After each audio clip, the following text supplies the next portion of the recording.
বিজেপিৰ সদস্য ভৰ্তি অভিযানক লৈ কংগ্ৰেছে সমালোচনা কৰিলেও বিজেপিৰ মতে পূৰ্বতকৈ ভাল হৈছে সদস্য ভৰ্তি অভিযানৰ ফলাফল। ক'ত কিমান সদস্য হ'ল বিজেপিত ক'লে মন্ত্ৰী ৰঞ্জিত কুমাৰ দাসে। ইফালে আগন্তুক কোনো এটা নিৰ্বাচনত বিজেপিয়ে জয়লাভ কৰিব নোৱাৰে বুলি কংগ্ৰেছ সাংসদ গৌৰৱ গগৈয়ে কৰা সমালোচনাৰ প্ৰত্যুত্তৰত মন্ত্ৰী ৰঞ্জিত কুমাৰ দাসে কয়, সংখ্যালঘু অধ্যুষিত অঞ্চলসমূহৰ বাহিৰে কোনো সমষ্টিত কংগ্ৰেছ AIUDF-এ জয়ী হ'ব নোৱাৰে। আনহাতে 5 সমষ্টিৰ ভিতৰত 4টা বিজেপিৰ দখললৈ আহিব আৰু সামগুৰি সমষ্টিক লৈ যুঁজ দিব বুলি মন্তব্য কৰে মন্ত্ৰী ৰঞ্জিত কুমাৰ দাসে। লগতে বিহালী সমষ্টিত বিজেপিৰ জয় নিশ্চিত বুলি দাবী কৰে। ইফালে ধুবুৰী জিলাৰ 58খন স্থানত গ্ৰাম্য অৰণ্য কৰাৰ সিদ্ধান্ত লোৱাৰ বিপৰীতে ধুবুৰী জিলাত বাদাম খেতিৰ বাবে উপযোগী কৰি তোলাৰ সিদ্ধান্ত গ্ৰহণ কৰা হয়। ধুবুৰী আৱৰ্ত ভৱনত অনুষ্ঠিত হোৱা জিলা প্ৰশাসনৰ এখন পৰ্যালোচনা সভাত একেইটা সিদ্ধান্ত লোৱা হয় বুলি উল্লেখ কৰে মন্ত্ৰীগৰাকীয়ে। লক্ষণীয় বিষয় যে 58খন গ্ৰাম্য অৰণ্যৰ বাবে প্ৰয়োজনীয় মাটি বেদখল থাকিলে উচ্ছেদ অভিযান চলাব প্ৰশাসনে। আমাৰ মেম্বাৰশ্বিপ ড্ৰাইভ হৈছে আমাৰ 29,26,000 আমাৰ মেম্বাৰশ্বিপ আমাৰ ড্ৰাইভ হৈছে। এতিয়া এই ড্ৰাইভ হোৱাৰ ভিতৰত যিমানবোৰ আমাৰ সমষ্টি আছে তাৰে ভিতৰত মই ঠিক আছে মই জাগিৰোডটো নকওঁ, নলবাৰী নকওঁ, লক্ষীপুৰ বৰাক ভেলী নকওঁ, পাথাৰকেন্দ্ৰি নকওঁ, এতিয়া টিংখং বুলি ক'লে তাতে কোনে প্ৰতিনিধিত্ব কৰি আছে? বিমল বৰাই। গতিকে বিমল বৰা তাতে টিংখং অৰ্থ 5 নম্বৰত আছে, তেওঁ তাতে মেম্বাৰশ্বিপ হৈছে 56,000। সেই 56,000 তেখেতৰ মেম্বাৰ হৈছে। ৰঙিয়াটো মই নকওঁ যেনিবা, ৰামকৃষ্ণ নগৰ নকওঁ।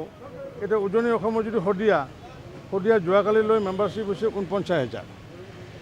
এতিয়া শদিয়াখন যদি বা টিংখংখন যদি উজনি অসম যদি নপৰে, আপোনালোকৰ দৃষ্টিত মোৰ ক'বলগীয়া একো নাই। তাৰপিছত মই হাজো নকওঁ যেনিবা, সৰুপথাৰ, এতিয়া সৰুপথাৰ বুলি ক'লেতো উজনি অসম পৰে।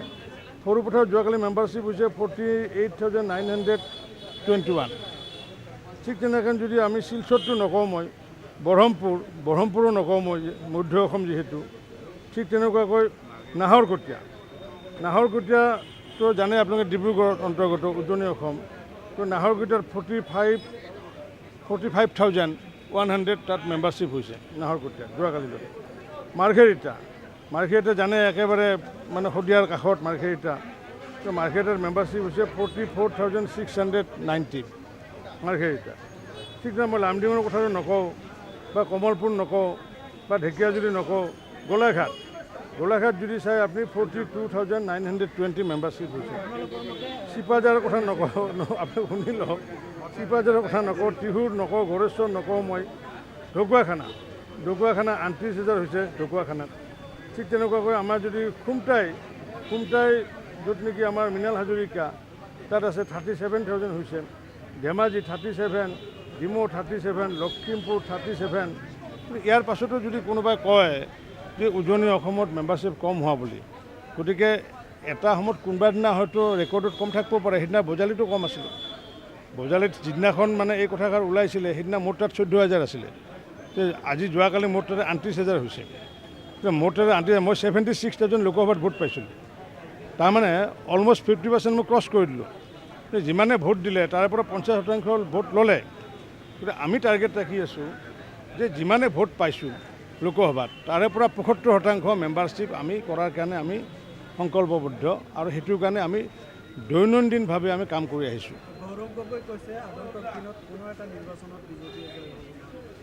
আগন্তুক দিনত মই কৈছোঁ যে কংগ্ৰেছৰ যিমানকেইটা ছিট আছে সংখ্যালঘু অধ্যুষিত অঞ্চলত বাদ দি পেলাই কংগ্ৰেছ আৰু UDF-এ তাত জিকিব। বাকী যিসমূহ অঞ্চল আছে য'ত নেকি সংখ্যালঘু মূলৰ মানুহ নাই তাত কংগ্ৰেছৰ এটা মানুহ জিকিব নোৱাৰে।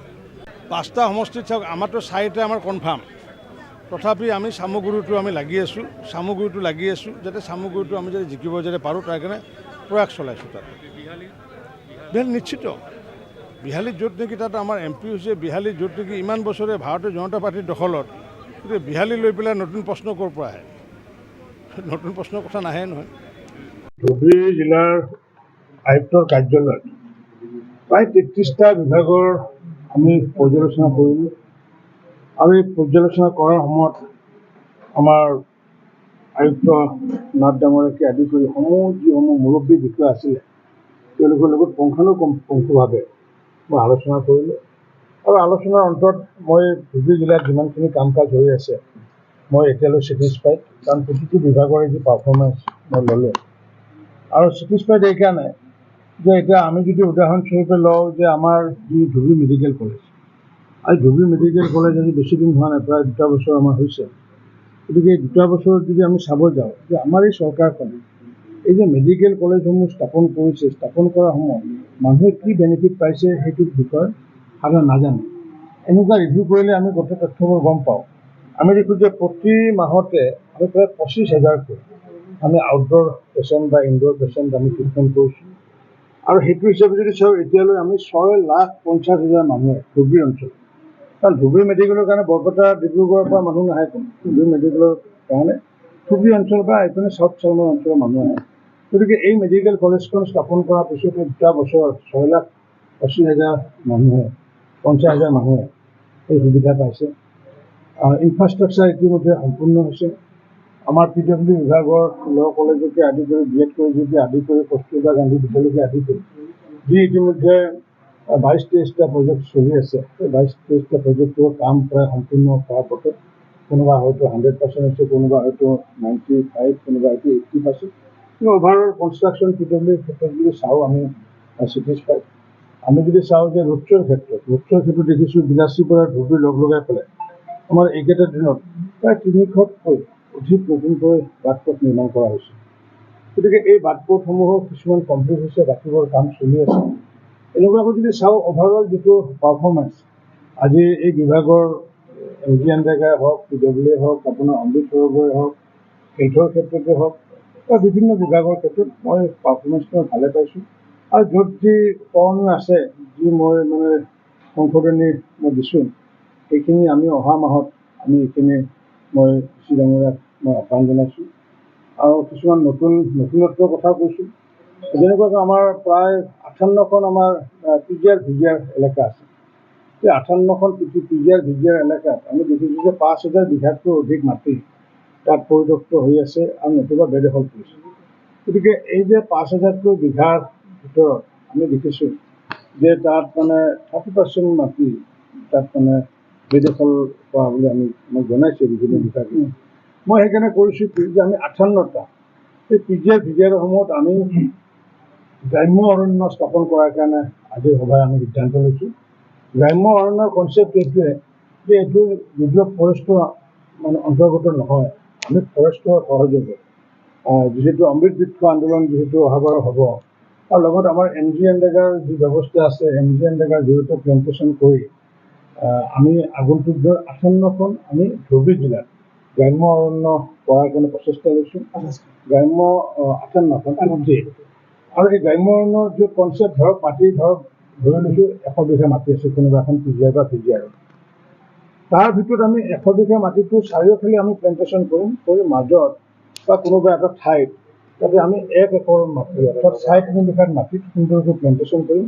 তেতিয়া আগন্তুক দিনত তাত যদি আমি চিলড্ৰেন পাৰ্ক যদি বনাব পাৰোঁ, এইটোৰ জৰিয়তে কি হ'ব, নতুনকৈ কিছু পাৰ্কো হ'বগৈ, দ্বিতীয়তে প্লেণ্টেশ্যন হ'বগৈ আৰু তৃতীয়তে ডাঙৰ কাম হ'ব যিটো ক্লাইমেট চেঞ্জ, যিটো আজি উষ্ণ গৰমত যিটো দহিত হৈ আছোঁ, তাৰ পৰা নিশ্চিত ওপৰত ক্লাইমেট চেঞ্জৰ ক্ষেত্ৰত আমাৰ ধুবুৰীও এটা ষ্টেক হোল্ডাৰ হ'ব পাৰিব, যাৰ কাৰণে আমি ৰুৰেল ফৰেষ্ট বা আমি গ্ৰাম্য অৰণ্য কৰাৰ কাৰণে আমি সিদ্ধান্ত লৈছোঁ।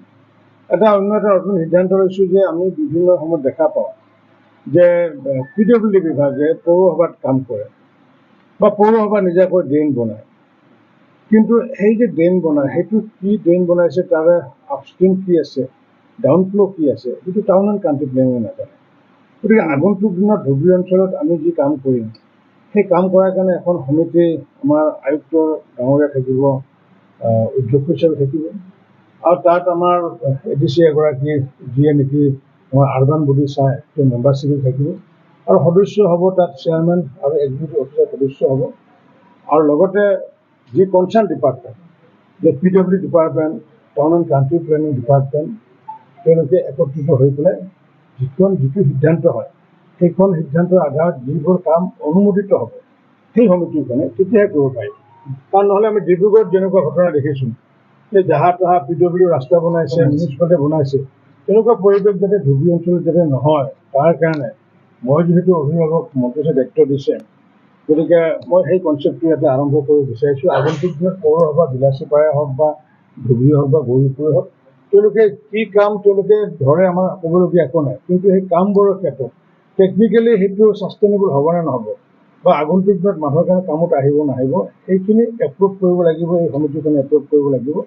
আৰু তাত আমাৰ জিলা প্ৰশাসন, municipality, town and county planning আৰু এইপিনে PW ৰোডছ, এই তিনিওটা ডিপাৰ্টমেণ্টক লৈ পেলাই এখন কোঅৰ্ডিনেশ্যন কমিটি গঠন কৰি দিয়া হৈছে। সময়ে সময়ে ডিচিৰ পৰা এপ্ৰুভেল লৈ পেলাই সেইটো কামটো হ'ব। এইটো নতুন কনচেপ্ট এটা আমি ধুবুৰীত আৰম্ভ কৰিছোঁ। আমি যে গ্ৰাম্য অৰণ্য নতুন কনচেপ্ট আৰম্ভ কৰিছোঁ, আৰু যিবোৰ গতানুগতিক স্কিমবোৰ চলি আছে সেইবোৰ আগন্তুক আমি এক্সপিডাইট যাতে কৰিব পাৰোঁ, যেনেকুৱাকৈ আমি ইয়াতে যাতে দুগ্ধ উৎপাদন যাতে বৃদ্ধি কৰিব পাৰোঁ, ফিচাৰী যাতে আমি বৃদ্ধি কৰিব পাৰোঁ, ধান প্ৰডাকশ্যন খুব ভাল। আমি নতুন কনচেপ্ট এটা লৈছোঁ, ইয়াতে যেনেকুৱা ধানৰ প্ৰডাকশ্যন ভাল, আমাৰ হেৰিয়াৰ প্ৰডাকশ্যন ভাল, তৰমুজৰ প্ৰডাকশ্যন ভাল, মাষ্টাৰ্ডৰ প্ৰডাকশ্যন ভাল। আজি মূলগতভাৱে নতুন প্লেনিং, তিনিটা প্লেনিং।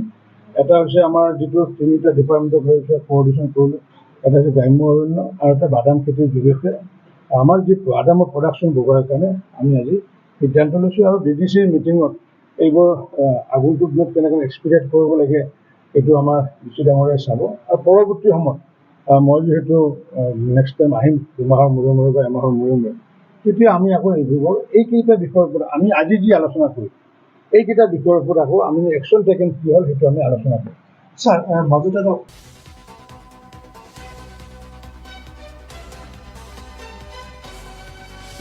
ধুবুৰীৰ পৰা মায়া ঘোষৰ ৰিপৰ্ট, জননী লাইভ।